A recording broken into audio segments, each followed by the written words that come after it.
I'm always talking about my idea for a new political realignment in America, where the libertarians are the real moderate center. And my next guest is the proof of that the libertarians are the real political center in America. It's the eminently moderate Walter Block. He is a professor of economics at Loyola University, is a scholar at the Ludwig von Mises Institute, and is the author of Defending the Undefendable, the Pimp, Prostitute, Scab, Slumlord, Libeler, Moneylender, and Other Scapegoats in the Rogues Gallery of American Society. Welcome to the show, Walter. How are you, sir? Pretty good. They don't call me Walter Moderate Block for nothing. Yes, well, so you are a moderate, right? They do call you that, right? That's your middle name? I'm a moderate libertarian. Right. And so you think we should abolish the state yesterday or what?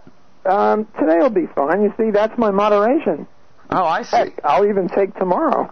You'll even take tomorrow, so that is a pretty moderate position. Yes, I don't insist on today. Oh, okay. Unlike some of my rabid colleagues. Right. Well, now, but you do favor abolishing the state. Oh, of course, they're a criminal gang. A criminal gang. But, all right, basics, right? Never mind welfare statism, never mind the regulatory state, never mind even criminal justice for the moment. What about national defense, Walter Block? Because we have to have at least enough government to prevent some other government from somewhere else coming and replacing it and making us all its subjects in an even less libertarian situation than we have now? Well, I admit that if all we take over is a country the size of Liechtenstein and every other statist country hates us and wants to conquer us, there's not much chance for us. On the other hand, you have to uphold with ceteris paribus in economics, where other things equal. In other words, the question should be, is anti-statism or non-statism a good idea? If it is, if you posit that 99.9% of the world hate us and ask, are we going to survive? Well, the answer is no. But if you ask if another Liechtenstein or a statist Liechtenstein-sized country could take us over, the answer is pretty much no, because freer is richer. The freer you are, the richer you are. There's a lot of empirical work that shows that, and certainly it's just common sense. The more you rely on free enterprise, the more wealthy you get. Well, if we, the free enterprise anarchist Liechtenstein, were facing someone our own size who wasn't as free as we'd be richer than them, and thus presumably better able to take care of ourselves than them, and not only richer, but we'd have more creativity, more entrepreneurship, more innovation. So I think that it's sort of a bogeyman to say, well, some other country will take us over. I don't think so if we uphold ceteris paribus. But I think there's even more to be said on this, and that is, if you're really worried about other countries taking us over, then what you really are implying is that we need a world government to protect ourselves.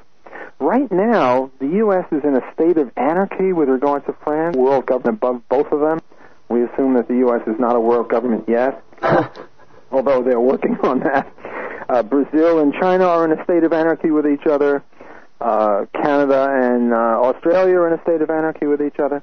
So if we really have to fear that, then we should have a world government, but there are problems with the world government. If we had one, there's no place to run. I mean, Mars and the moon are not inhabitable, at least right now.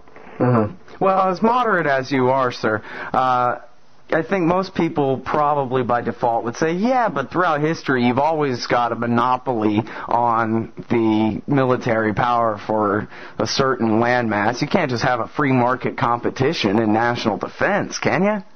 Well, I don't see why you can't. And we don't have a monopoly, at least in the world sense, in the sense that we have many different countries, all of whom are in a state of anarchy with regard to each other. And as I said, if you really don't like that, then you're favoring world government. Logically speaking, that's the implication. And most people will balk at world government.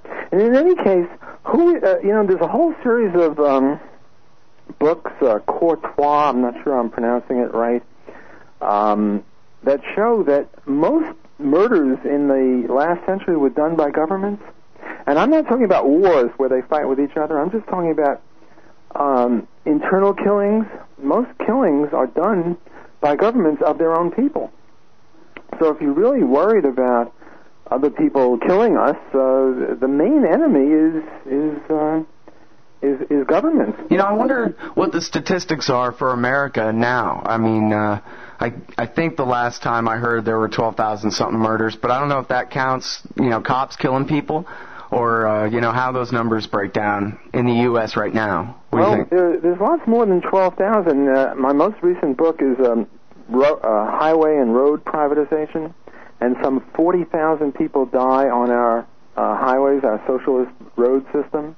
And if you count that as murders, and I'm sort of inclined to do so because, you know, we have road socialism. We don't have private competing road owners who would vastly reduce the death rates. So if you add that in, you get a lot more. And, you know, when private person A kills private person B, the government is supposedly to protect private person B against private person A. And if the government is not protecting them, if the government is too busy putting victimless criminals in jail, such as those who sell drugs or sex to adults, and they're too busy doing those things when they're supposed to be stopping murders and rapes, well, I think we can blame that on them. Now, of course, we've had Waco, where the government explicitly killed people, but not too many. And this is a point that Murray Rothbard has made, that you can't infer domestic killing from foreign killing. Namely, some countries are very good on domestic killing, and the U.S. is pretty good. It doesn't kill too many people. Waco is an aberration with only 100 or so people, whereas other countries kill their own citizens much more. But you can't infer that since a country is pretty good domestically, it's going to be good in foreign policy. And the U.S. is probably the worst one right now in foreign policy. I think the U.S. government has, some 800 foreign military bases in about 130 different countries? Mm-hmm. Almost. Ron Paul has been talking about this. No other country's got anything like that. I mean, at one time, Russia had something in Cuba, and we got very upset about that. Imagine how the other people feel. Imagine if China or Brazil had soldiers in 800 foreign military bases in 130 different countries, including the U.S. Walter, I'm talking with Walter Block from the Ludwig von Mises Institute. Do you have any friends from Switzerland? Like personal friends that you talk with? Not on a regular basis, no. All right, well, see, this is a personal problem that I have. One of my friends is from Switzerland, which, as far as I can tell, is probably the most successful limited state, peaceful limited state in the history of mankind, and no matter what argument for anarchism I can ever posit, she can always say, yeah, but the school system works great in Switzerland, and the welfare thing is fine, and they don't have all these imperial wars, and they don't have capital punishment, and they don't do, the government of Switzerland is not a bunch of murderers. It's actually all right, you know? And you know, I think that you probably hear that argument about other countries in Europe, too, that you know, I guess people don't usually cite Germany or whatever, but they'll cite like Denmark or Belgium or something and say, you know, here are countries that aren't liars and murderers. All they do is provide services to their people all the time and not fight wars, and they're great. Well, I would ask great compared to what? I mean, yes, the Swiss and the Belgians are peace-loving people, and they're very efficient, and they save money, and they work hard, and they're entrepreneurial. But and they're doing pretty well compared to other countries that have bigger states or worse states. But you have to ask, well, how would it compare if they didn't have any welfare or they didn't have public roads, which kill people even in Switzerland? We know that the welfare system undermines the family. It's true in Scandinavian countries like Sweden, which is also a peace-loving pretty prosperous country. But the point is they would be much better off without government. In other words, they're pretty good in spite of the government, not because of the government. They have pretty good governments. One of my books is rating economic freedom across different countries. And Switzerland and Australia and New Zealand and other such countries are pretty high up on the list. They are among the freest countries, at least economically speaking. But that doesn't show that a freer Switzerland wouldn't be a better Switzerland. Just because our present unfree Switzerland is pretty good compared to other countries, as your friend says, It doesn't prove what she really wants to prove, namely that it's because of the government. It could be in spite of the government, and my claim is, indeed, that it is in spite of the government, not because of it. Well, and so, but if she says, actually, though, because the government has control of the education system, they make sure that everybody in Switzerland, rich or poor, all of them, get just as good an education as each other, and it's really good. And it's not based on how much money your parents make, it's based on how much every child deserves to have a good education. Well, I don't know. It doesn't seem to me that every child deserves to have a good education any more than it seems that, and this is my moderate position here, I think every child deserves what their parents give it, and if their parents don't think education is that important or don't want their kids to be educated, I mean, there are Mennonites and who are those people that drive around in horses in this country? The Pennsylvania Dutch, the Amish. Oh, the Amish, yeah. They keep their kids out of school in the 8th grade. Now, I don't know if there are any Amish in Switzerland, but if there are, those people should have the right not to have their kids have an equal education or a lot of education or whatever. What is this education business? Why should we force people to have more education than they want? And why doesn't everyone in Switzerland have a PhD if we want to maximize education, or 2 PhDs? I mean, there are diminishing returns on education too, and everyone should have as much as they want, not a lot or an equal amount or what the government dictates. All right, now let me change gears a little bit here to some environmental concerns. Now, I'm not much into believing whatever it is everybody seems to believe, in the majority. It seems like they're always usually wrong. So when everybody's all full of hype about the global warming, I tend to dismiss it because I categorize myself as not really qualified to figure out the science, so I just, However, there's an environmental concern. There are a lot of legitimate environmental concerns. One of them that I think is the most important is something that's really shocking to me, at least from the article that I read the other day about this new documentary that's coming out about the overfishing.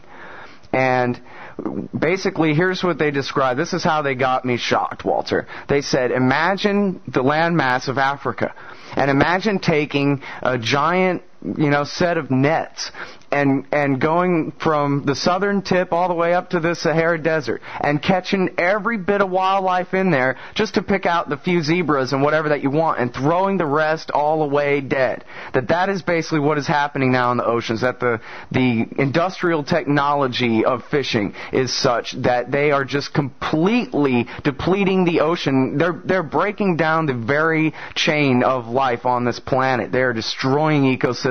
They've got places where they finally freaked out and banned fishing, and the fish haven't come back. In 10 and 15 and 20 years, the fish have not come back. They were depleted past the point of coming back again, and this article was really scaring me. This was basically describing, the food chain as increasingly threatened in the short term by overfishing in the oceans. So now you just want anarchy and complete freedom. So I guess you think that people ought to be free to just rape the ocean till we're all dead, right? Now, let's calm down. All right, I had to put on my liberal hat so I can try to play devil's advocate here. You're a pretty good liberal. We're going to have to sign you up.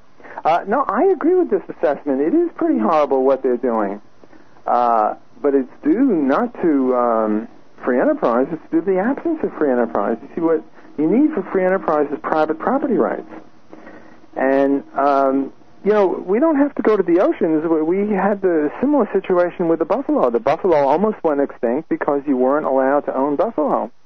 Whereas the cow never came within 1 million miles of extinction, even though the cow and the buffalo are roughly similar. They're about the same size, and they give milk, and they have horns, and all that other stuff. You can see how into biology I am, about as much as you are into global warming. See, the problem is that the oceans aren't privately owned. If the oceans were privately owned, I wouldn't overfish my territory any more than I would go out to the lower 40 and shoot all my cows. All right, so now basically what you're arguing is the simple theory of the tragedy of the commons. Is that right? Yeah, absolutely. You got it in one. All right, well, now please elaborate further for our audience, because I know, I mean, seriously, imagine a liberal in the audience saying, yeah, right, turn the oceans over to the corporations, that'll fix everything. That's the pressure you're under here, Walter. Yes, well, I think it doesn't have to be corporations. It could be private entrepreneurs, single entrepreneurs, partnerships, or corporations. Any individual private company that can make money or lose money based on how well they manage their land or their plot of ocean. Yes, what the tragedy of commons says is that if we own things in common, that is coercively, not under partnerships, we tend to overuse them. The example I sometimes offer my classes is if I give each of them a can of soda, and then a straw, and then I monitor the rate at which they sip the soda, it won't be too fast. They won't slurp it all down quickly, because they know that if they don't slurp it now, they can slurp it in 5 minutes or so. But if I give them one big bowl of soda or orange juice or whatever it is I'm giving them in long straws, then they're going to slurp to bust the gut, because if they relax, someone else will get their share. So when you have that sort of a thing, you tend to overuse or use it quickly. It's very similar to the buffalo which weren't owned. Why let this buffalo get away? Because if you let it get away, someone else will get it. Whereas if it's your cow and you let it go away, you can have it tomorrow. Whereas the buffalo, you can't. So whenever you have this tragedy of the commons, as in the oceans, people tend to overfish. Why should I leave this cod or this whale or whatever for other people? Because then they'll get it and I won't, and I'll lose. It's true that if everyone acts that way, we won't have any more cod or whales or whatever it is, zebras. But that's not my concern. My concern is to maximize profits. So if you're maximizing profits under a tragedy of the commons as we have in the oceans, then the answer is disaster. And the scenario that you were portraying a few minutes ago about how just horrible it is, I think is pretty accurate. But the reason for it is that we don't have private property rights. If we had private property rights, it would be like cows. Yes, corporations run cows, chickens, whatever, horses. We're not running out of them. There's no extinction for things that private people can lose if they run out of. In fact, it's funny, you bring up chickens. The problem with the private property owners in their chicken industry is they cram too many chickens into too small of a space rather than the other way around. That's a whole other issue. That you're changing the subject slightly. Yeah, but I just mean the problem surely isn't, what happened to all the chickens? There are plenty of chickens. There are too many per square foot. Right. It's sort of like in free enterprise, the big problem for the poor is not starvation, but obesity. Whereas the problem in North Korea, they'd like to have a little obesity up there. Yeah. But they're starving, and that's what happened under the Soviet Union. So, yes, obesity is a problem, and maybe cramming too many chickens into too small a space is a problem. But we're not talking about that now. That deserves its own discussion. Mm-hmm. What we're now talking about is running out of stuff, like running out of fish.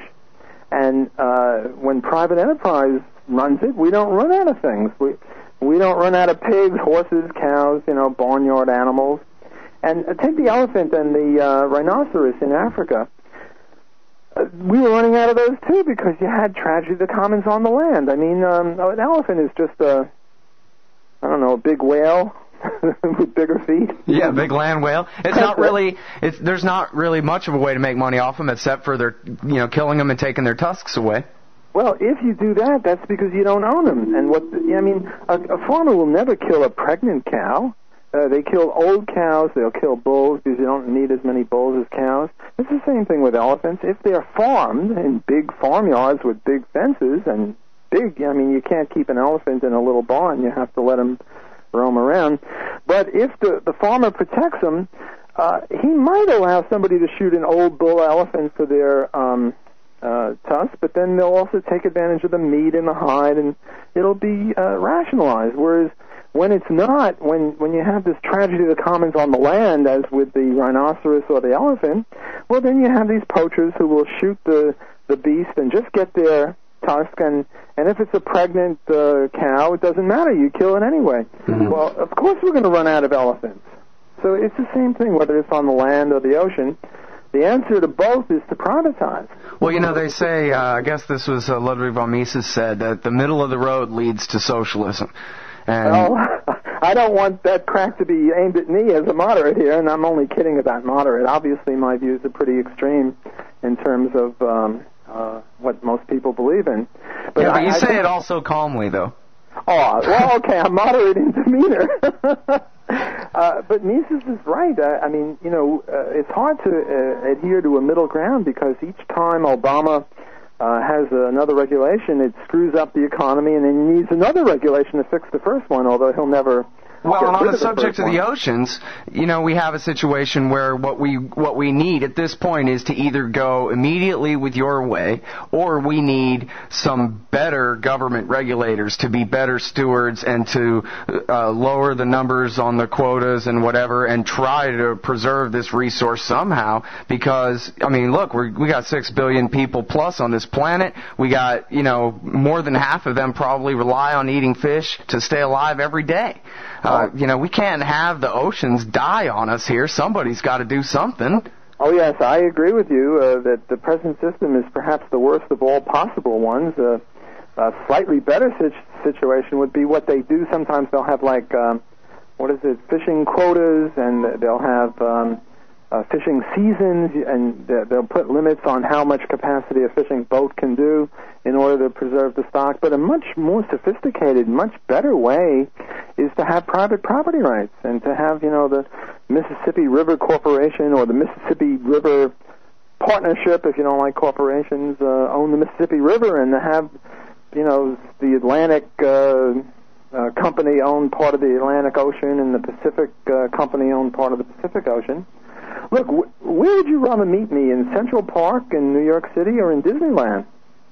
The obvious answer is in Disneyland. It's much safer. Well, I'd probably rather meet in Central Park, but that's a matter of taste. I understand your point, though. There's actually security at Disneyland, you're saying, unlike in Central Park. Right, that's the point. Well, private enterprise, if you can lose money, if something bad happens, you tends to focus your concentration. All right, now I'm sorry because we only have 4 minutes left or something here for what's a pretty big topic, but I want to see if I can get your take on this real quick, which is you know, on the subject of the oceans, international trade. I met a very interesting professor who, yeah, pretty much liked the peace-loving libertarian program, but he said to me, you know, without the U.S. Navy as the world empire guaranteeing security on the high seas, all your global division of labor and international trade and global economy that you say that you guys are not protectionists, that you're for open, friendly relations with all nations and whatever, but without the giant socialist navy to protect the seas, all of that breaks down, and a libertarian society becomes an isolationist one by default anyway.